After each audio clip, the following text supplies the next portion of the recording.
in the continuing saga of nutsedge control.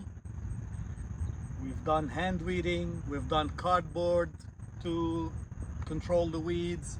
I've used molasses. Finally, I've used the weed eater, which is great. Keep them cut. That's probably of all what I mentioned, the weed eater was the best, but of those, but really the best is chemical herbicide. Sedge Hammer has the chemical halosulfuron, which is fire on nutsedge. You can apply it pre-emergence or you can apply it post-emergence to the nutsedge.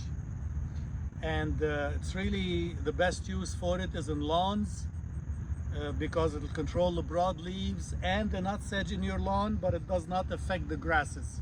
You see here the grass are not affected at all. That's why the turf grass industry, or if you want to use it for your lawn, it's perfect. Doesn't hurt your lawn, kills all the nutsedge, kills all the broadleaf weeds. And of course it's labeled for many vegetable crops.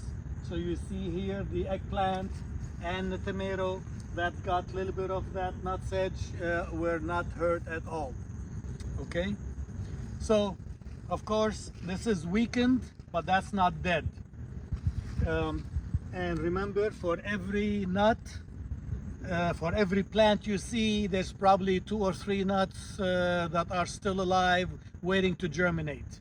So I won this battle, but I did not win the war. I have to spray again and again and again, because if I don't, the single plant here that's still alive can become this jungle, a patch, a solid mat of nutsedge in 3 months. So unfortunately, I don't want to spray it inside the bed because I'm gonna plant some beans and that is sensitive to it, so those will have to be removed by hand. Of course, if you don't want to struggle and fight with the nutsedge all the time in the bed, then use cardboard, because cardboard will stop the nutsedge. It cannot puncture through it. It will grow through 10 inches of mulch. It will grow through plastic mulch.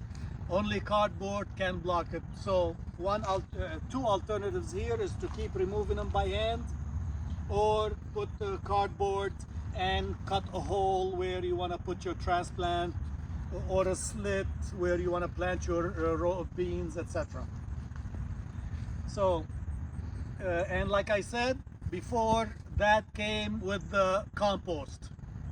Not to fault the compost company, they do a great job, they're following the protocol. It is just that nutsedge will survive the compost process no matter what they do. So it's not this company or that company, every company, if the nutsedge came with the raw material, it will survive the composting process.